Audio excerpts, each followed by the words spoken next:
Do you ever wonder why your sexual desire is so strong? Why is it that you seem to have a problem with pornography or lust, and it seems like most other people don't? In this video, I'm going to cover some of the deeper core beliefs that fuel sexual desire and lust. And the hope here is that as you learn and reflect upon these beliefs in yourself, you'll be able to take action to give yourself those needs and desires at a deeper level so that the behavior and the lust doesn't manifest after that. Let's begin with the first one. And a quick note, all of these are not true necessarily. These are beliefs that I formed in childhood or as a teenager, and you'll see how they get crisscrossed and they're not necessarily true, but they come from a good intentioned place. So the first one at the surface level is a desire to feel good and feel happy. Of course, who doesn't want to feel good and feel happy? Well, I learned somewhere along the way when I discovered porn and masturbation that sex, porn, and masturbation made me feel good and feel happy. At least it released the right chemicals in my brain to give me a pleasurable sensation. And I thought that that made me feel good. So I desired to do that more. And you can see there's a good intention there. It wants me to feel good, but the behavior over time caused me actually pain and suffering. Next, I had a desire to feel love and feel loved. As an early child, of course, this just comes from my parents and my brother and my family and friends, like my mom telling me I did a good job, for example.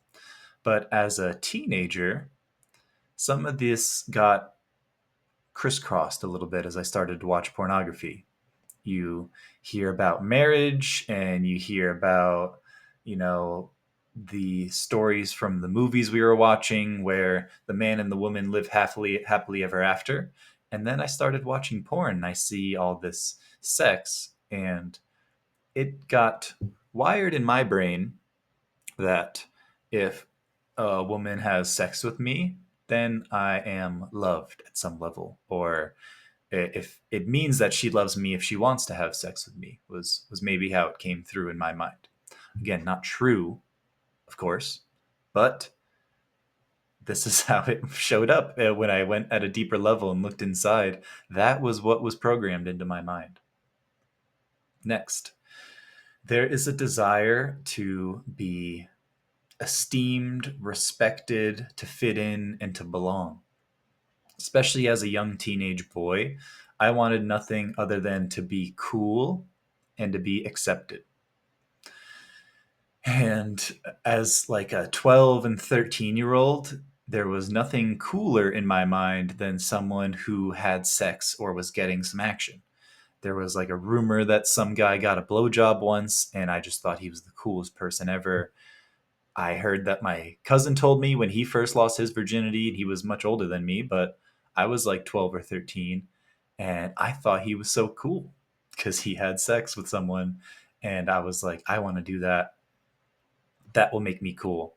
And this, of course, led to a really sad state of affairs where once I finally got to that age when I was older, I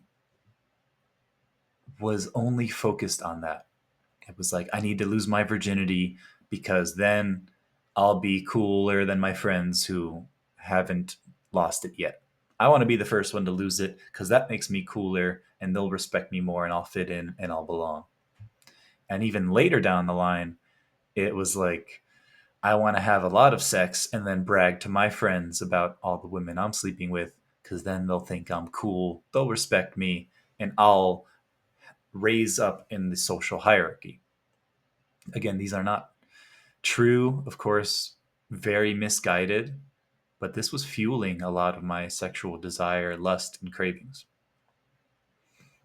Last one here, a desire to feel powerful or be powerful.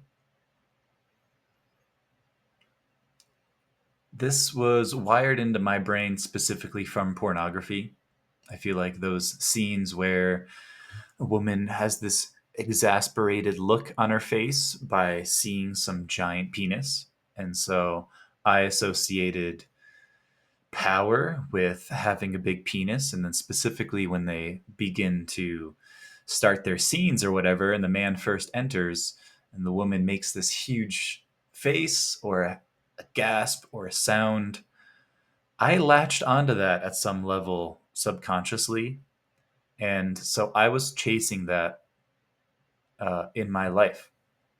I was trying to make women make that face or want that reaction so that I could feel like I was powerful. Looking at all these in conclusion here, you can see that they have the right intentions, pure intentions, I should say, but the wiring got crisscrossed with so much exposure to pornography at a young age and not having content like this or conversations with adults about this sort of thing that my wires got crossed a little bit and these pure desires got programmed to form poor habits and undesirable behavioral patterns. So, of course, it's okay to want to feel good and feel happy, and we want to feel loved, and we want to feel important and respected, and we want to feel powerful. The invitation for you is to consider how can you meet those needs in healthier ways. Do I want to feel good by watching a porn video, or do I want to feel good by going to the gym and sitting in the sauna? Do I know is feeling loved happening for me by a woman having sex with me? Or is feeling loved when we have a deep, vulnerable conversation and I really feel like I can trust this person and they trust me and we cry together, something like that? Is that real love? Is that real trust? Important, respected, esteemed.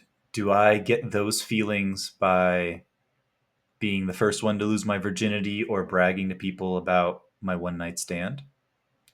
Or do I get a sense of importance and respect and esteem from my friends and colleagues based on things like how beneficial am I to my community? How helpful am I as a friend? How, and there's other things that are also kind of superficial, like how much money I have or how much influence I have. But I feel like those are more true to actual respect, things that actually command respect. And power. How can I feel powerful? Do I feel powerful by making a woman make that specific surprised face during sex? Or do I feel powerful by becoming master over my own internal self? Do I feel powerful by facing my own fears and meeting them with courage? Do I feel powerful by standing up to corruption and injustice when I come across it in the world? Hope this is helpful for you. You may not have the same exact programs that I have. These are super specific to me, but some of them you might resonate with. Let me know if you do. And I invite you to reflect a little bit and consider what else is there inside you and what are those programs that you got crisscrossed, whether it's these ones that I have or something unique to you. And if you want further support on the journey to quitting pornography, click the link in the description and download your free Quit Porn Guide. Until next time.